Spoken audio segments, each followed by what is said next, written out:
The gunshot echoed across the golden plains of West Texas, sending a flock of startled birds into the crimson sky as Quentin Foster galloped his sorrel stallion over the ridge. The year was 1875, and trouble had become as common as dust in these parts, but what he found by the riverbank wasn't trouble. It was destiny. Quentin pulled the reins, bringing his horse to an abrupt halt when he spotted a woman's form crumpled by the lazy waters of Limpia Creek, just a mile outside of Fort Davis. His weathered hand instinctively moved to the Colt revolver at his hip as his eyes scanned the horizon for whoever might have left her there. Seeing no immediate danger, he dismounted, boots landing with a soft thud on the sandy soil. "Madam?" he called, approaching cautiously. When she didn't respond, he quickened his pace. She lay face down, her burgundy dress soaked and muddied, golden hair spilling around her shoulders like wheat in the fading sunlight. Gently, Quentin turned her over, noting the nasty gash on her forehead and the unnatural paleness of her skin.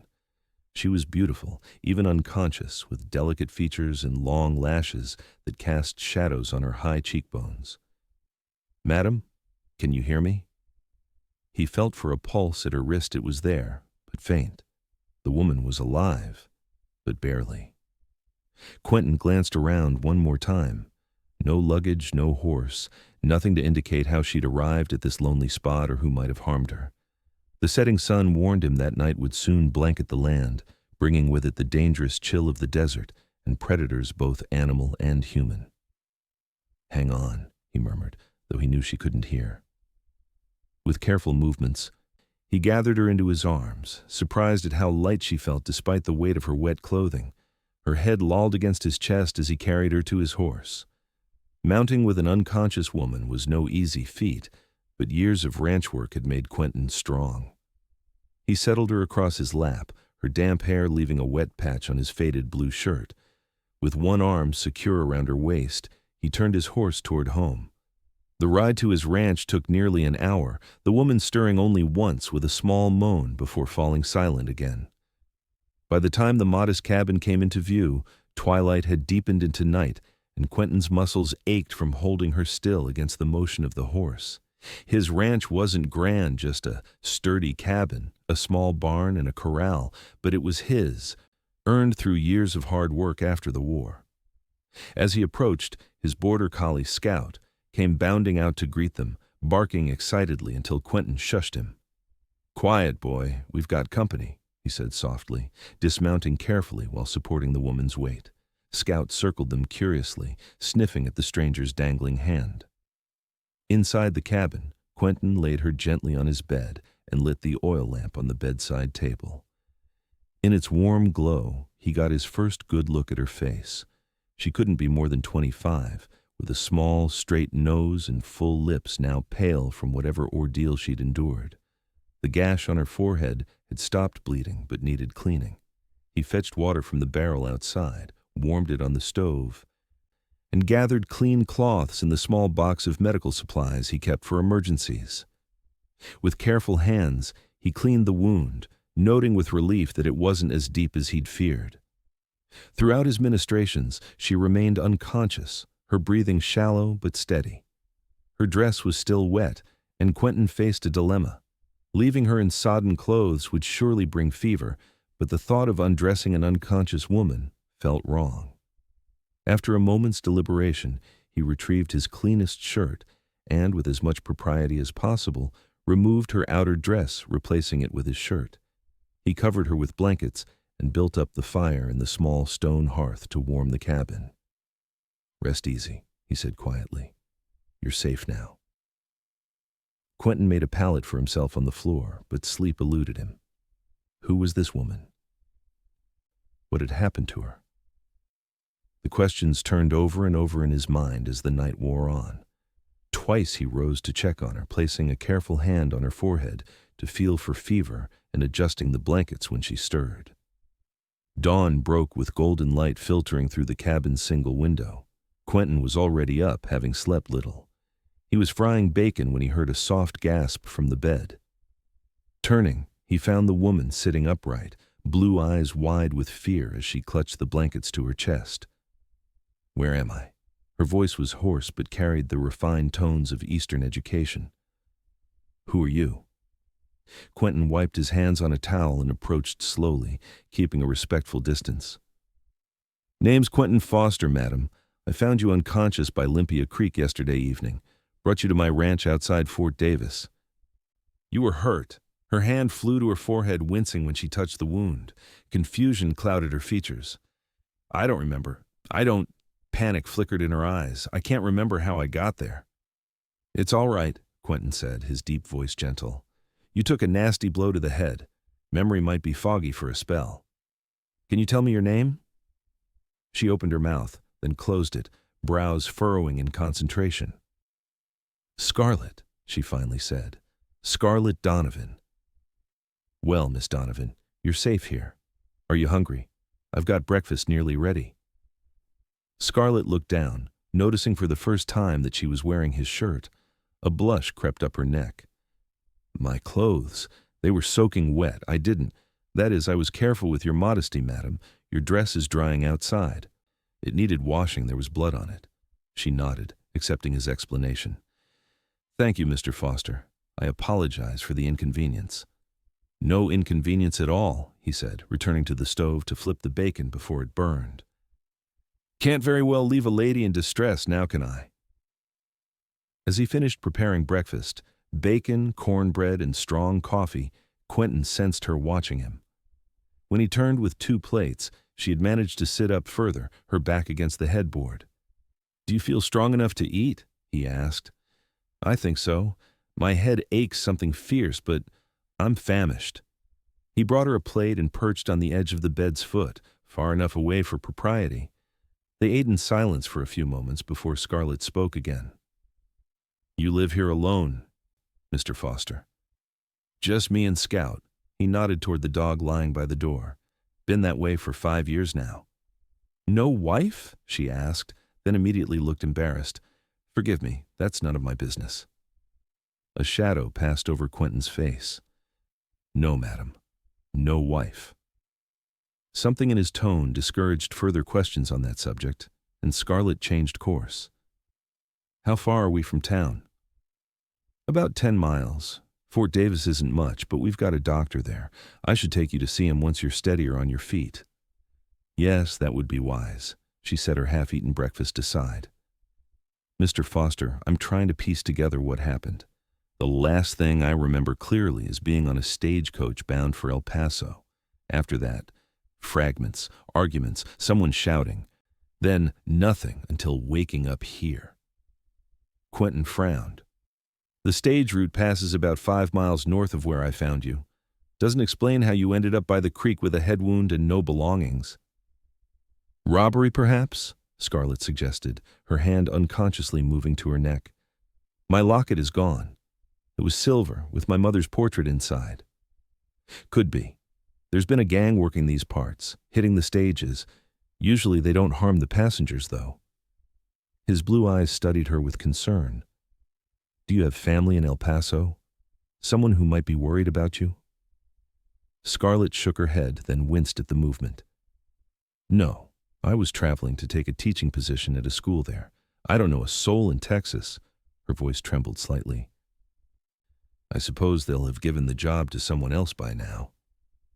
Quentin's heart went out to her. Alone in a strange place, injured, robbed of her possessions, it was a situation that would frighten the bravest soul. "We'll send a telegram when we go to town. Let the school know what happened." "That's very kind, but I've no money to pay for a telegram. Or a doctor." She looked down at her hands, embarrassment evident in her posture. "Don't you worry about that," Quentin said firmly. "We'll sort it all out." Scarlett attempted to stand, swaying dangerously as soon as her feet hit the floor. Quentin was at her side in an instant, strong hands steadying her arms. "Easy now," he cautioned. "You're in no shape to be up and about." She sank back onto the bed, dizzy and pale. "I'm sorry. I don't want to be a burden." "You're not," he assured her. "Rest today. We'll see about getting to town tomorrow if you're stronger." Over the next 2 days, Scarlett's strength gradually returned, though her memory of the attack remained fragmentary at best. Quentin lent her a pair of his trousers and a belt to cinch them at the waist, allowing her to move about the cabin while her dress continued to dry after a more thorough washing. The arrangement was scandalously improper by society's standards, but practical given the circumstances. Quentin found himself increasingly drawn to his unexpected guest. It wasn't just her beauty, though that was undeniable.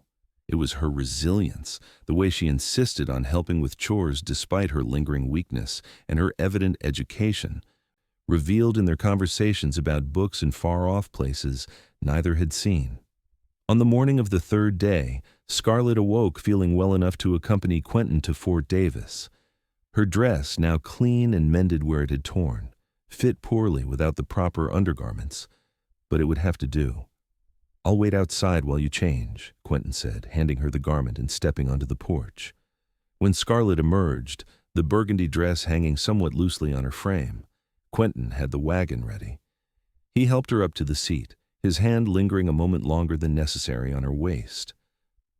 "Thank you," she said softly, her eyes meeting his with an expression he couldn't quite interpret. The journey to Fort Davis took nearly 2 hours over rough terrain. Quentin pointed out landmarks along the way, telling stories of the area that made Scarlett laugh despite the discomfort of the jolting wagon. He found himself enchanted by that laugh, musical and genuine, brightening her features and making her blue eyes sparkle. Fort Davis sat nestled at the foot of the Davis Mountains, a collection of adobe and wooden buildings arranged around the old military fort.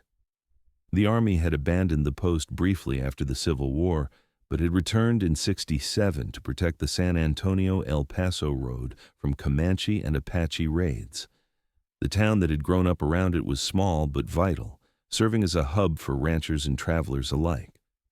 Quentin pulled the wagon to a stop in front of a modest building with Dr. James Winters, physician, painted on the door. "Let's get you looked at first," he suggested.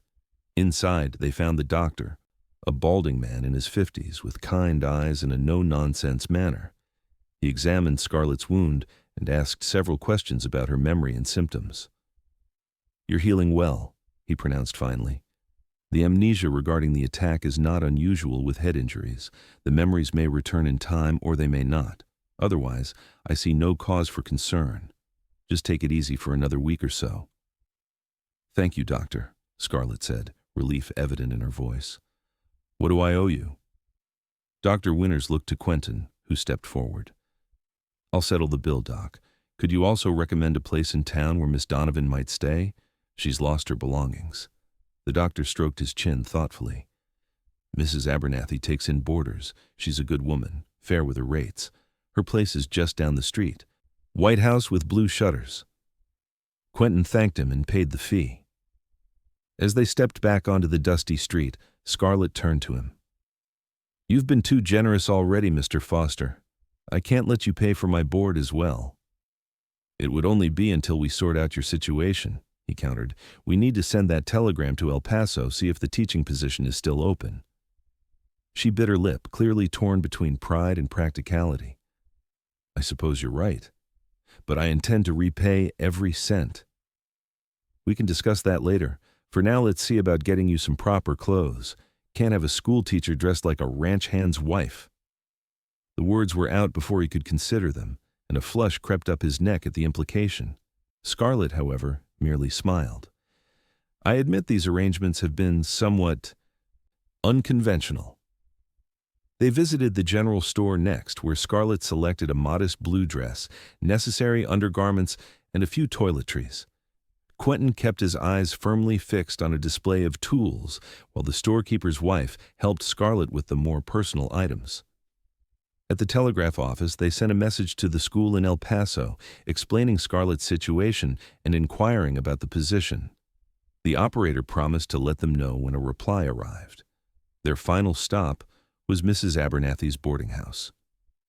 The landlady, a plump, pleasant woman in her 60s, welcomed them warmly, but raised an eyebrow when Quentin explained their unusual circumstances. "Found her by the creek, did you?" Mrs. Abernathy's gaze moved between them speculatively.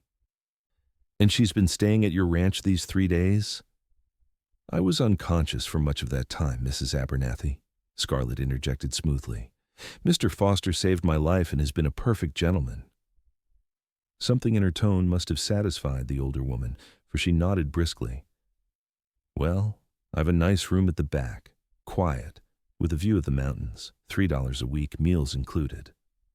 That sounds perfect, Scarlet said before Quentin could speak. Mr. Foster will pay for the first week, and I'll reimburse him once my situation is resolved. Mrs. Abernathy showed them to the room, which was small but clean, with a narrow bed, a washstand, and a chair by the window. Supper's at 6 sharp, she informed them. Don't be late or you'll find your plate cold. When she left them alone, an awkward silence fell. Quentin stood by the door, hat in hand, suddenly aware that this marked a shift in their relationship. No longer would they share the intimate space of his cabin.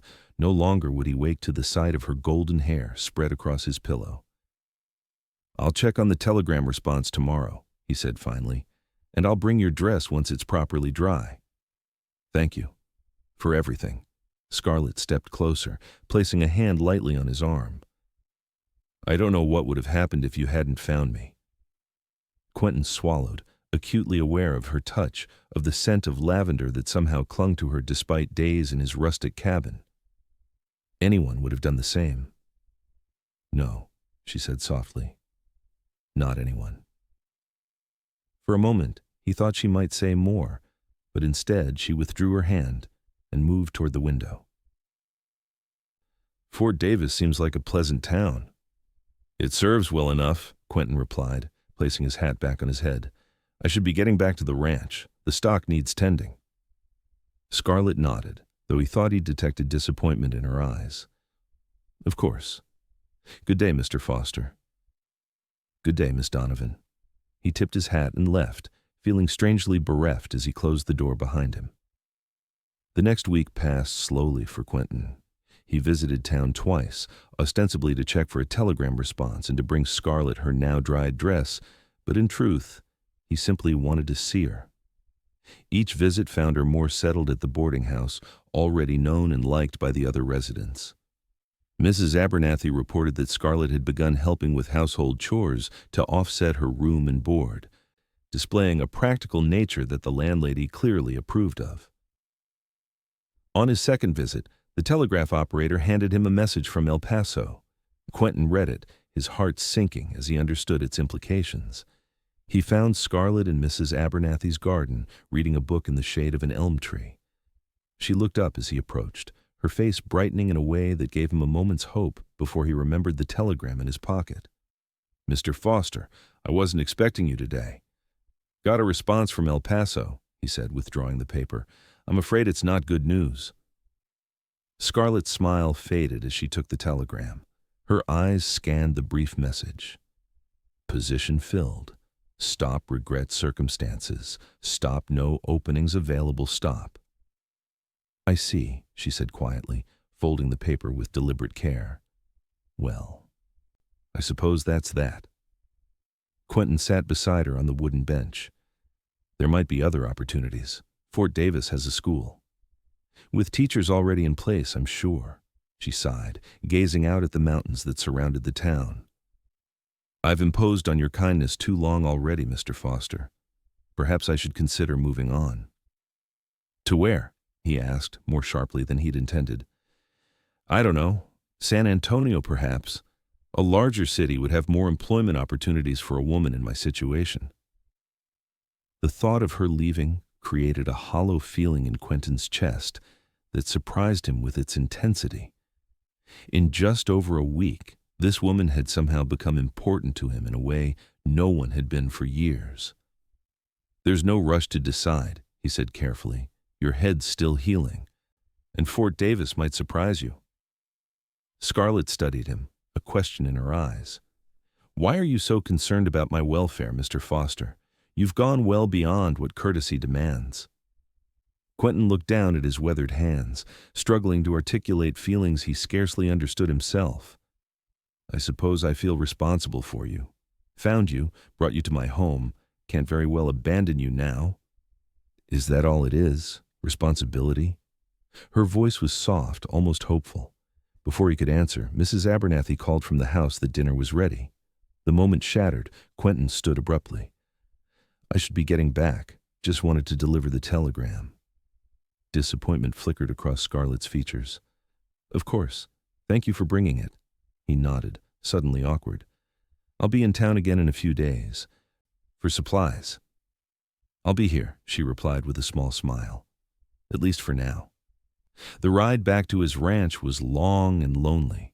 Scout the only witness to Quentin's unusual restlessness. He found himself thinking of Elizabeth, his fiancée, who had died of influenza just weeks before their wedding. 5 years had passed, yet he'd kept her memory like a shield against any new attachment. Now, for the first time, he was considering the possibility of letting someone else into his carefully ordered life. The idea terrified him. 2 days later, Quentin was mending a fence on the far edge of his property when he heard hoofbeats approaching. Straightening, he shaded his eyes against the midday sun, surprised to see Sheriff Tom Miller riding toward him. "Tom," he greeted the lawman as he dismounted, "what brings you out this way?" The sheriff, a barrel-chested man with a graying mustache, removed his hat and wiped sweat from his brow. "Got some news you should know. It's about that woman you found." Quentin's heart quickened. "Scarlet? What about her?" "That stagecoach she mentioned? It was indeed robbed about a week before you found her. But here's the strange part. There wasn't any female passenger matching her description, not according to the driver or the other passengers."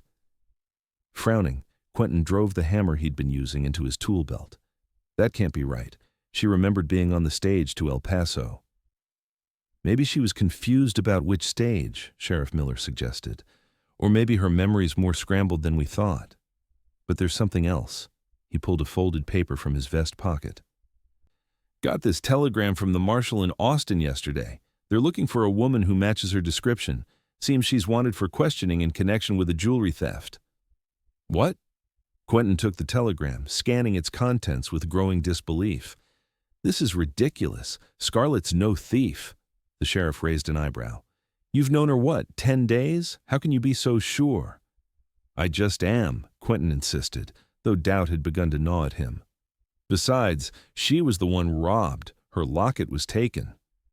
"So she says," Tom pointed out. "Look, I'm not accusing her of anything, just saying we need to ask some questions. I'm heading to Mrs. Abernathy's now." "I'm coming with you," Quentin declared, already moving toward the corral where his horse grazed. The sheriff didn't argue, waiting patiently as Quentin saddled up and called to Scout to guard the property. The ride to town was tense, with Quentin's mind racing through possible explanations. Could Scarlett have lied about her past, about the stagecoach? What else might she have concealed? They arrived at the boarding house to find Mrs. Abernathy in a state of agitation. "She's gone," the landlady announced before they could even dismount. "Left a note saying she had to leave unexpectedly. Paid what she owed with a gold coin I've never seen the like of, and just vanished." Quentin felt as if he'd been struck. "When?" "This morning, early. I heard her moving about before dawn, but thought nothing of it. By breakfast, she was gone." Sheriff Miller frowned. "Did she say where she was headed?" Mrs. Abernathy shook her head. "The note just thanked me for my hospitality and apologized for the abrupt departure. Said something about remembering an urgent matter she had to attend to." "Her memory returned," Quentin murmured, more to himself than the others. "Seems that way," the sheriff agreed. "Question is, what exactly did she remember?" He turned to Mrs. Abernathy. "Did she take anything that wasn't hers? Anything missing from your house?" The landlady bristled. "Certainly not. Miss Donovan was a perfect lady, left her room tidier than she found it." Quentin's relief at this defense was short-lived as the sheriff continued his questioning. "Did she mention any plans, any place she might go?" "Not specifically." Mrs. Abernathy hesitated, though she did ask about the schedule for the southbound stage yesterday, and about how far it was to the Mexican border. The sheriff and Quentin exchanged glances. Mexico was a common destination for those fleeing the law. "I need to find her," Quentin said firmly. "Now hold on," Sheriff Miller cautioned. "If she's running because of that jewelry theft—" "We don't know that's why she left," Quentin interrupted. Something else could have spooked her. Either way, I need to hear her side of things. The sheriff sighed, knowing that stubborn set to Quentin's jaw from long acquaintance. The southbound stage left at 8 this morning. If she was on it, she's got 5 hours on you. Then I'd better get moving. Quentin was already turning his horse toward the livery stable, where his faster mount was being shod. Which border crossing would the stage use? Presidio, most likely, the sheriff replied. But Quentin, be careful. If she is mixed up in something illegal, I'll be careful, he promised, then spurred his horse down the street. An hour later, Quentin was galloping south on his freshly shod stallion, saddlebags packed with provisions for several days. He knew the route the stagecoach would take the main road south through the mountains, following the river valley toward Presidio. If he pushed hard, cutting across country where he could, he might catch up before the stage reached the border town. As he rode, doubts plagued him. What if the sheriff was right and Scarlet was fleeing justice? What if her entire story had been fabrication? The wound on her head had been real enough, as had her confusion in those first days. But beyond that, he realized he knew very little about Scarlett Donovan. She had shared stories of her childhood in Boston, of her teaching experience in St. Louis, but how much of that was true? Yet despite these doubts, Quentin couldn't shake the feeling that there was more to her sudden departure than a simple flight from the law. Something in her eyes when they'd last spoken had suggested genuine conflict, genuine feeling. If she was nothing but a thief and a liar, why bother with such pretense? The sun was low in the western sky when Quentin spotted dust in the distance, the telltale sign of a vehicle on the move. Pushing his tired horse to a final effort, he crested a rise and saw the stagecoach laboring up a steep incline about a half-mile ahead. He caught up as the driver was watering the team at a small stream. The man looked up in surprise as Quentin reined in beside the coach. "Foster? What brings you out this way in such a hurry?" "Looking for a passenger," Quentin replied, scanning the area. "Young woman, blonde hair, blue dress, would have boarded in Fort Davis this morning." The driver spat tobacco juice into the dust. "You ain't no such passenger. Just a drummer from San Antonio and an old couple headed to visit their son in Presidio." Quentin frowned, dismounting to verify for himself. Indeed, the only occupants of the coach were a middle-aged man with a sample case and an elderly couple who regarded him with curious expressions. "You sure?" he pressed the driver. "She might have used a different name. Scarlett Donovan is who I'm looking for." The driver shook his head emphatically. "Only had 3 passengers from Fort Davis, and she wasn't one of them. Reckon your lady friend took a different route." Disappointment washed over Quentin. If not the stage, how had she left town? On foot? That seemed unlikely. The nearest settlement was 20 miles away, a dangerous journey alone. Had someone helped her? Provided a horse or a ride in a private conveyance? As he pondered these questions, Quentin remembered something: the old mining trail that branched off about 5 miles south of Fort Davis. It was rarely used now, the silver long since played out, but it led to a series of small settlements along the Rio Grande. It would be a harder journey than the main road, but also less likely to be watched if someone were trying to avoid detection. Thanking the driver, Quentin turned his horse toward the west, where the mining trail would cut through a narrow pass in the foothills. Twilight was falling as he found the overgrown path, marked only by a weathered sign hanging askew from a solitary post. The trail was rough going in the fading light, forcing Quentin to slow his pace. He considered making camp and continuing at first light, but the thought of Scarlet alone on this dangerous path spurred him onward. He lit a small lantern, its glow casting eerie shadows among the scrubby pines and boulders that lined the trail. It was fully dark when he spotted the faint glow of a campfire in a small clearing ahead. Extinguishing his lantern, Quentin approached cautiously, hand resting on his revolver. As he drew closer, he could make out a solitary figure huddled beside the flames, wrapped in a blanket. He dismounted and tethered his horse to a tree, then approached on foot, stepping carefully to avoid snapping twigs. When he was about 20 feet away, the figure suddenly stiffened, then whirled around, a small pistol appearing in hand. "Don't come any closer," Scarlett's voice rang out, steady despite the obvious fear behind it. Quentin raised his hands slowly. "It's just me, Scarlet. Quentin Foster." She lowered the pistol slightly but didn't put it away. "How did you find me?" "Wasn't hard. The stage driver said you weren't aboard, so I figured you might take this old trail." He took a cautious step forward. "Mind if I join you? Been riding hard all day looking for you." After a moment's hesitation, she nodded, tucking the pistol into a pocket of her dress as she sat back down beside the fire. Quentin approached and lowered himself to sit across from her, the flames between them casting flickering light on her troubled features. "Sheriff Miller came to see me today," he said without preamble. "Showed me a telegram from Austin. They're looking for someone matching your description in connection with a jewelry theft." Scarlett's expression remained carefully neutral.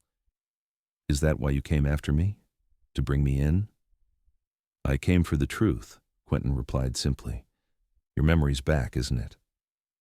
She looked away, into the darkness beyond the fire's glow. "Yes, most of it anyway.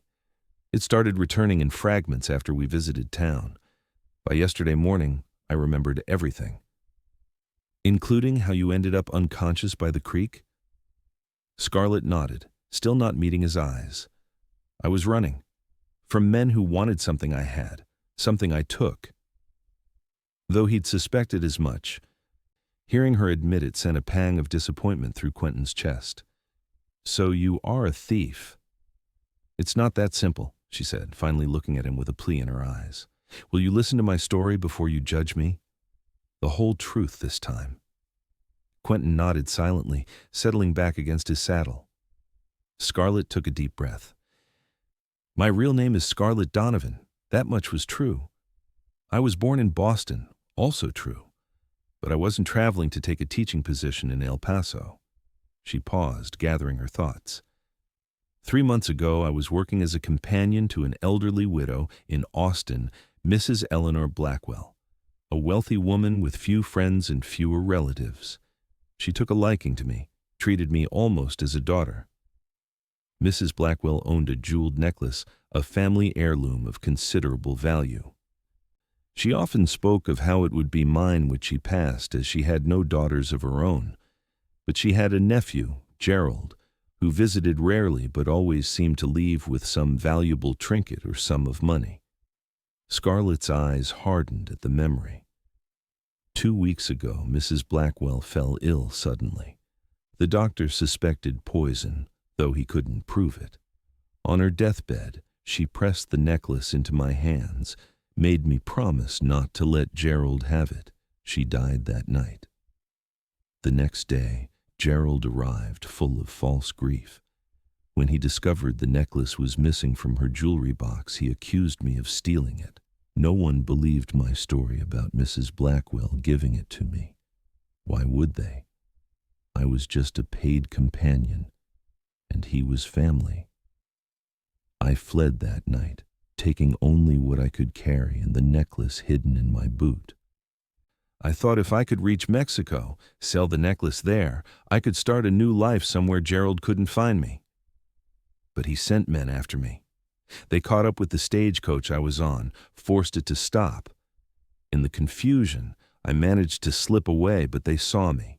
I ran cross-country, hoping to lose them. They caught up with me at the creek.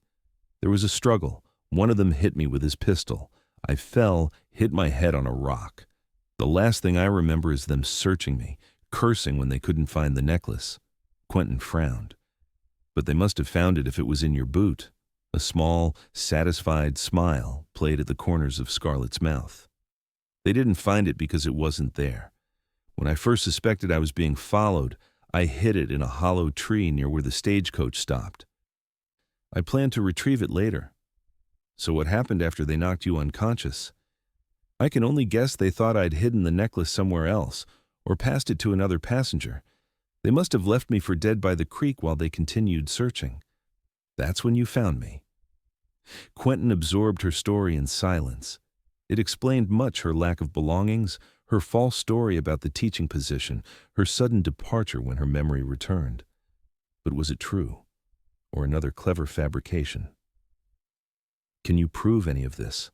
he asked finally. Scarlet reached into her pocket and withdrew a folded piece of paper. "Mrs. Blackwell wrote this the day she died, her final testament, giving the necklace to me. It's not legally binding, she was too weak to have it properly witnessed, but it shows her intent." Quentin took the paper and read the shaky handwriting by firelight. The letter was brief but clear, expressing deep affection for Scarlet and explicitly stating that the sapphire necklace should belong to her, as the daughter of my heart, if not my blood. "Why didn't you show this to the authorities in Austin? Gerald has influence there. Money buys loyalty, and he has plenty. Besides, without the necklace as evidence, it would be my word against his that it even existed." She leaned forward, earnest in the firelight. "I'm not a thief, Quentin. The necklace was given to me by a woman who loved me. I ran because I was afraid, not because I was guilty." The use of his first name didn't escape Quentin's notice. Nor did the sincerity in her eyes, which matched the Scarlet he had come to know these past days, kind, resourceful, honest in all ways that mattered. "I believe you," he said finally, "but running to Mexico isn't the answer. If you disappear with the necklace, it only confirms your guilt in everyone else's eyes. What choice do I have? Gerald won't stop looking for me or the necklace." Quentin considered for a moment. "There's a lawyer in Fort Davis, Jacob Harrington. Honest man, good reputation. If we bring him your story, Mrs. Blackwell's letter, and the necklace as evidence, he might be able to help establish your legitimate claim to it." Hope flickered in Scarlet's eyes, quickly replaced by doubt. "And if he can't? If Gerald's influence reaches even here?" "Then we'll face that together," Quentin said firmly. "I won't let you face this alone, Scarlet." The firelight caught the sheen of tears in her eyes. "Why would you do this for me? After I lied to you, after all the trouble I've caused?" Quentin moved around the fire to sit beside her, close enough that their shoulders nearly touched. "Because in the 10 days I've known you, I've seen your true character, not in the story you told, but in the way you've acted. In your kindness to Mrs. Abernathy, in your determination to repay debts, in the way you speak of Mrs. Blackwell with genuine affection." He took a deep breath, finding courage he hadn't known he possessed. "And because, somewhere between finding you by that creek and watching you read in Mrs. Abernathy's garden, I started caring for you in a way I haven't cared for anyone in a very long time." Scarlet's eyes widened at his confession. For a moment she seemed unable to speak. Then, softly, "I never expected to find someone like you, especially not under these circumstances. When my memory returned, leaving seemed the only way to protect you from becoming entangled in my troubles." "I'm already entangled," Quentin said with a small smile.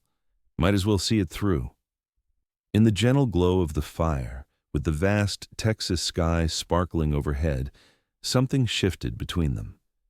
Scarlet leaned slightly closer, and Quentin, after a moment's hesitation, reached for her hand. When their fingers intertwined, it felt like the most natural thing in the world. "We should get some rest," he said softly. "It's a long ride back to Fort Davis tomorrow." They sat together by the fire a while longer, talking in low voices about small, inconsequential things, the constellations overhead, the sounds of the desert night, memories of happier times. When Scarlet finally lay down, wrapped in her blanket, Quentin maintained a respectful distance but stayed close enough that she could see him in the dying firelight. "Quentin," she murmured, already half asleep. "Yes?" "Thank you for finding me. Both times." He smiled into the darkness. "Some things are worth searching for." Morning brought clear skies and renewed determination. They shared a simple breakfast of jerky and hard biscuits from Quentin's saddlebags, then broke camp and prepared to ride. Scarlet had been traveling on a tired mare she'd purchased in Fort Davis, explaining the gold coin Mrs. Abernathy had mentioned, but the animal was in no condition for hard riding. "You'll ride with me," Quentin decided, helping her onto his stallion before mounting behind her. "We'll lead your mare." The journey back to Fort Davis took most of the day. their progress slowed by the extra horse and the need to avoid the main roads. Scarlet sat straight in the saddle before him, her back occasionally brushing against his chest as they navigated rough terrain. By mutual agreement, they had decided to retrieve the necklace before approaching the lawyer or the sheriff. "It's not far from here," Scarlet said as they approached the spot where the stagecoach had been stopped. "There's a lightning-struck oak by a rock formation that looks like a sleeping buffalo." They found the landmark and dismounted. Scarlet led the way to an ancient oak, its top sheared off by some long-ago storm, its trunk split and hollow. Reaching deep into the cavity, she withdrew a small leather pouch, dusty but intact. "This is it," she said, opening the pouch to reveal a necklace of sapphires and diamonds in an intricate silver setting. Even in the afternoon sunlight, it sparkled with an inner fire that spoke of exceptional quality and craftsmanship. "It's beautiful," Quentin acknowledged, "and worth a small fortune, I'd guess." Mrs. Blackwell said it came from her grandmother, who received it as a gift from a European count. Scarlet carefully returned it to the pouch.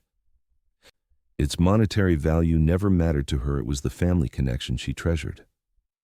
They continued toward Fort Davis, arriving as twilight painted the mountains in shades of purple and gold.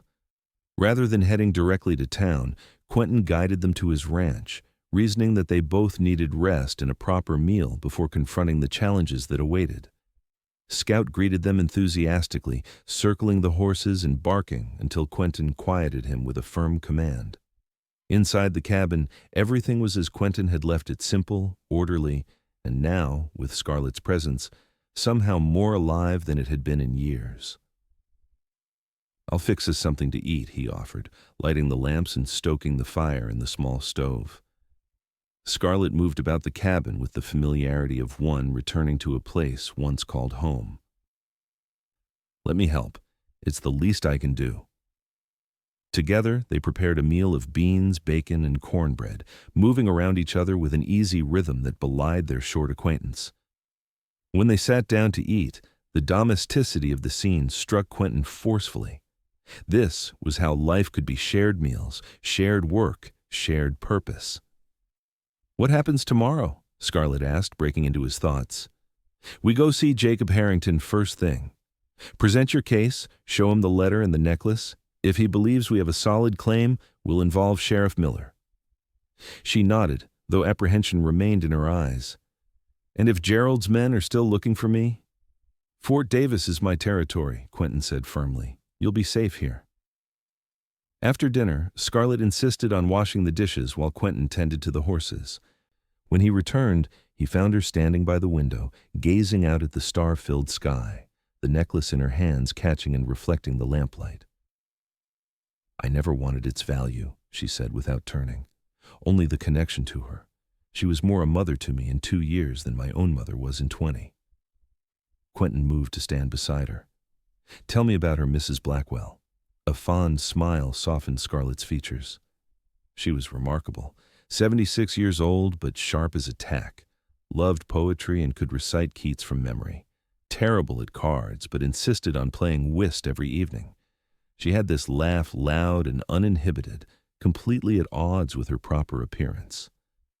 As she spoke of the woman who had meant so much to her, Quentin saw the grief she'd had no chance to properly process, hidden beneath her fear and flight.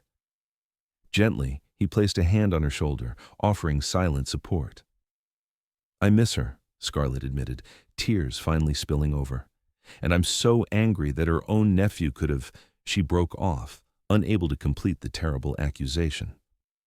Quentin drew her into his arms, her head fitting perfectly beneath his chin as she released the emotions she'd been holding back. He held her until the storm passed, murmuring reassurances and stroking her hair. When she finally stepped back, wiping her eyes, there was a new resolve in her expression.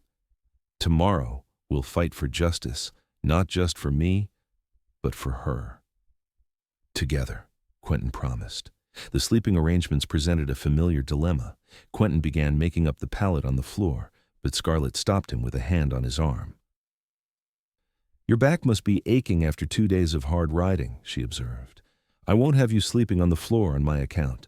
The bed is wide enough to share, and we're both adults. I trust you, Quentin." The simple declaration of trust meant more to him than she could know. After a moment's consideration, he nodded. They lay down fully clothed on opposite sides of the bed, a respectful space between them, both acutely aware of the other's presence in the darkness. "Good night, Scarlet," Quentin said softly. "Good night," she replied, her voice equally soft in the quiet room.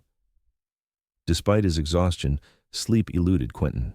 He lay awake, listening to Scarlet's breathing as it gradually deepened and steadied, indicating she had drifted off. The weight of tomorrow's confrontation pressed on his mind, along with questions about what would follow. If Scarlet established her right to the necklace, what then? Would she stay in Fort Davis or move on to the life she'd planned before? The thought of her leaving created a hollow feeling in his chest that no amount of reasoning could dispel. In less than 2 weeks, this woman had awakened feelings he'd thought long buried with Elizabeth. The realization was both exhilarating and terrifying. Morning arrived with golden light filtering through the cabin's single window. Quentin woke to find Scarlet already up, dressed in her blue dress from the general store, her hair neatly arranged. She had coffee brewing on the stove and was slicing bread for breakfast. "You should have woken me," he said, sitting up and running a hand through his tousled hair. "You needed the rest," she replied with a small smile. "Besides, I'm an early riser by habit." They ate quickly, both aware of the importance of the day ahead. The necklace, secured in its pouch, was tucked safely in an inner pocket of Scarlet's dress. Mrs. Blackwell's letter was folded and placed alongside it. The ride to town was quiet, each lost in their own thoughts. Fort Davis was beginning its day as they arrived, shopkeepers opening their doors, cowboys emerging from the saloon where they'd spent the night, a wagon loaded with supplies rumbling down the main street. Jacob Harrington's law office was a modest building near the courthouse, distinguished by a freshly painted sign and potted geraniums on either side of the door. The lawyer himself was a tall, lean man in his 40s, with spectacles and a thoughtful manner that inspired immediate confidence. After listening to Scarlet's story without interruption, examining the letter and the necklace, he leaned back in his chair with a contemplative expression. "It's a complicated situation, Miss Donovan," he said finally. "Without proper witnesses to Mrs. Blackwell's gift, the letter alone might not stand up in court. However, the fact that you had possession of the necklace, coupled with her clear statement of intent, gives us something to work with." "What would you advise?" Quentin asked. "First, we need to address the theft accusation. Sheriff Miller received that telegram, so he's aware of the situation. Better to approach him directly than wait for him to come looking." The lawyer turned to Scarlet. "I'll accompany you. Explain the circumstances. With the necklace in hand and a plausible explanation for your flight, we may be able to resolve that issue." "And Gerald Blackwell?" Scarlet pressed. "He won't simply give up his claim." "No, I expect not. But distance works in our favor. Austin is far enough away that pursuing the matter here would be costly and time-consuming for him. If we can establish your legitimate possession locally, it creates a significant hurdle for him to overcome." Harrington's measured confidence was reassuring. After further discussion of strategy, they agreed to meet Sheriff Miller together. The lawyer suggested Scarlet leave the necklace in his office safe during this initial conversation, a precaution in case things didn't go as planned. Sheriff Miller listened to Scarlet's account with a neutral expression that revealed nothing of his thoughts. When she finished, he stroked his mustache thoughtfully. "That's quite a tale, Miss Donovan. Different from what the Austin authorities suggested." "The Austin authorities only heard Gerald Blackwell's version," Harrington pointed out. "My client had no opportunity to present her side before she was forced to flee." "And you say you have this necklace? The one that's supposedly stolen?" "It's secured in my office," the lawyer confirmed, "along with Mrs. Blackwell's written statement giving it to Miss Donovan." The sheriff's eyes narrowed slightly. "Convenient timing, that gift, right before the old lady died." Scarlet bristled, but Quentin placed a calming hand on her arm. "Mrs. Blackwell had spoken of giving me the necklace for months," she said with careful control. The letter simply formalized what she had already decided. After a moment's consideration, Sheriff Miller nodded. "I'll send a telegram to Austin. Inform them of your whereabouts and your claim. It'll be up to them whether they want to pursue the matter further." "And in the meantime," Harrington pressed, "in the meantime, Miss Donovan is free to go about her business. Fort Davis is outside my jurisdiction anyway. I just happened to receive that telegram because we're the nearest telegraph office to this region." Relief washed over Scarlet's features. It wasn't a complete resolution, but it was a start-official acknowledgement of her side of the story and temporary reprieve from immediate arrest. As they left the sheriff's office, Harrington outlined next steps. He would prepare formal documentation of Scarlet's claim to the necklace based on Mrs. Blackwell's letter and her testimony. He would also send inquiries to Austin about the circumstances of Mrs. Blackwell's death and the subsequent accusations against Scarlet. "It may take weeks to sort out completely," he cautioned, "but with the necklace secure and your whereabouts known to authorities, you're in a much better position than you were running alone." "Thank you, Mr. Harrington," Scarlet said sincerely. "What do I owe you for your services?" The lawyer named a reasonable fee, which Quentin immediately offered to cover.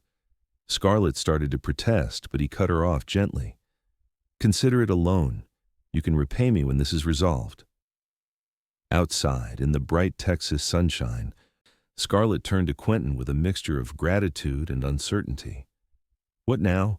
I can't impose on Mrs. Abernathy again after leaving so abruptly." "Stay at my ranch," he suggested without hesitation. "It's safer there, and there's plenty of room." She studied him, a question in her eyes that had nothing to do with practical arrangements. "Quentin, what happens when this is all over? When my name is cleared and I have legal right to the necklace?" It was the question he'd been avoiding, the future neither of them could clearly see. "That depends," he said carefully, "on what you want to happen." "I came west seeking a new beginning," Scarlet said softly. "I never expected to find it quite this way, but—" She hesitated, then continued with quiet certainty. "I don't want to leave Fort Davis. Or you."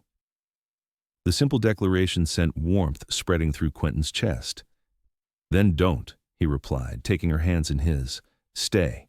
We'll figure out the rest together." The weeks that followed brought both challenges and unexpected joys. Sheriff Miller received a response from Austin requesting Scarlet's return for questioning, but Jacob Harrington successfully argued that her testimony could be taken locally and forwarded, given the circumstances and the evidence already in hand.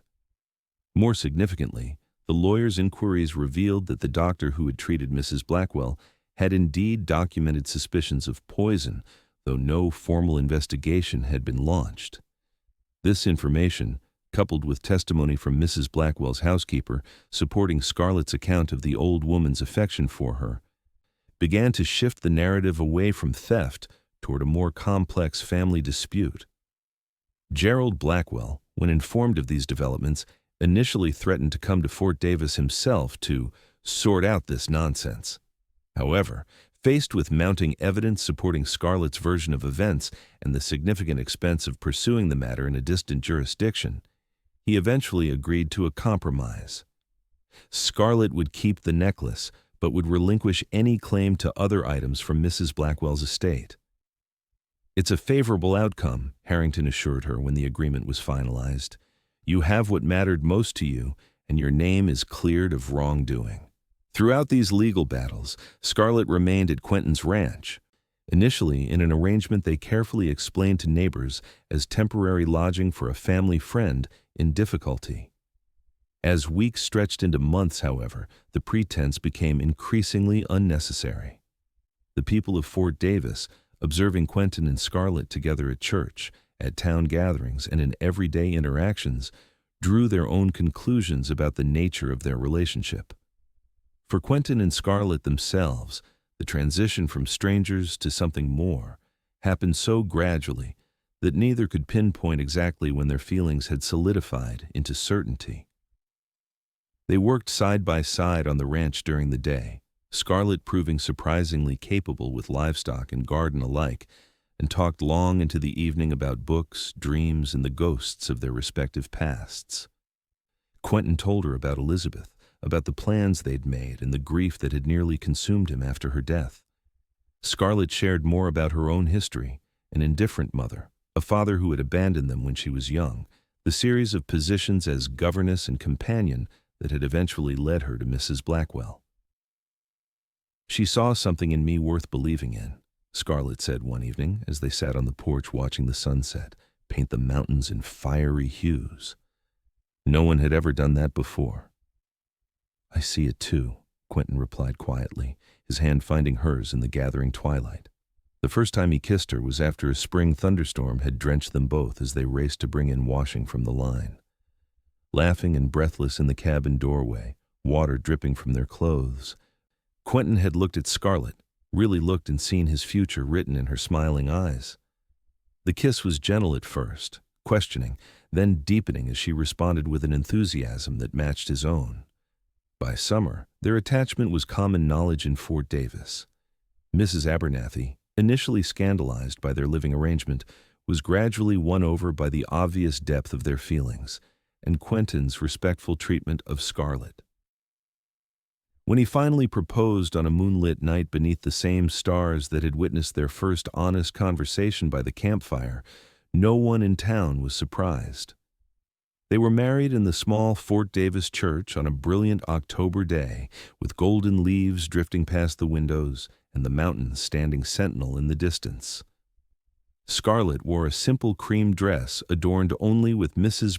Blackwell's sapphire necklace, no longer a source of contention, but a symbol of the unexpected journey that had brought her to this place and this man. Sheriff Miller, now a friend, gave the bride away. Jacob Harrington and his wife stood as witnesses. Mrs. Abernathy cried openly throughout the ceremony, dabbing at her eyes with a lace handkerchief while declaring to anyone who would listen that she had known from the beginning those two were meant for each other. The celebration afterward was modest but joyful, with townspeople and neighboring ranchers gathering to share food, music, and well wishes for the couple's future. As the sun began to set, casting long shadows across the churchyard, Quentin found Scarlett standing slightly apart from the festivities, gazing westward toward their home. "Ready to leave?" he asked, coming to stand beside his wife, the words still new and wonderful in his mind. She smiled up at him, love evident in every line of her face. "I was just thinking about that day by the river. If you hadn't found me." "I did find you," Quentin said simply. "And I'd find you again, no matter what." Scarlett's hand found his, fingers intertwining with familiar ease. "Take me home, Quentin." In the years that followed, the story of how Quentin Foster found an unconscious woman by the river, carried her home, and nursed her back to health became something of a local legend, embellished in the telling, romanticized by those who loved a good tale. Some versions added outlaws, others dramatic rescues, still others supernatural elements that made Scarlett laugh when she heard them. "Let them tell it how they like," Quentin would say with a grin. "The truth is better than any story they could invent." And it was. The truth was in the life they built together on the ranch that flourished under their combined care. It was in the son born to them the following summer, Thomas James Foster, named for the sheriff and doctor who had helped them in those early days. It was in their daughter, Eleanor, who arrived 2 years later with her mother's golden hair and her father's steady gaze. The truth was in the sapphire necklace worn only on special occasions, but displayed in their home as a reminder of the woman whose gift had, in a roundabout way, brought them together.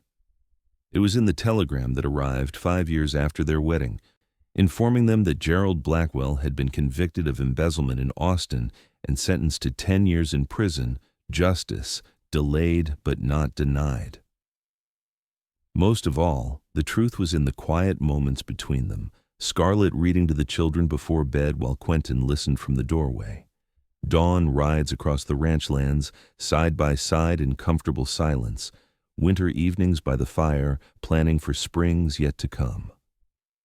On their 10th anniversary, they rode together to the spot where Quentin had found her by Limpia Creek. The landscape had changed little, the water still flowed lazily between sandy banks, Cottonwoods still rustled in the breeze, mountains still stood purple in the distance. Strange to think it all began here, Scarlet mused as they dismounted. With violence and fear and unconsciousness. And rescue, Quentin added, taking her hand as they walked to the exact spot where she had lain that fateful day. And healing. And love, she completed, turning to face the man who had become her world. Always that. The Texas sun shone down on them, two figures standing close together by a quiet creek, their horses grazing nearby, their past and future meeting in this present moment of perfect understanding. Beyond them stretched the vast lands of their home, the town that had accepted them, the life they had forged from circumstances neither could have predicted. It wasn't the life Scarlet had imagined when she fled Austin with a necklace and desperate plans. It wasn't the solitary existence Quentin had resigned himself to after losing his first love.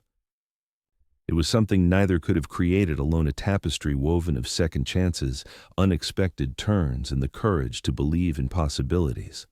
As they rode home in the golden afternoon light, Scarlet glanced at her husband, at the lines time had begun to etch around his eyes, at the quiet strength in his posture, at the hands that had once carried her to safety and now held their future with equal care. "Thank you," she said simply, words that had become a ritual between them over the years, encompassing gratitude for both the monumental and the mundane. Quentin's smile was as warm as the Texas sun. Always. And in that single word was everything a promise kept, a journey shared, a love that had begun with an unconscious woman by a river and now flowed, deep and true and enduring. Through the heart of the life they had built together on the wild frontier of West Texas.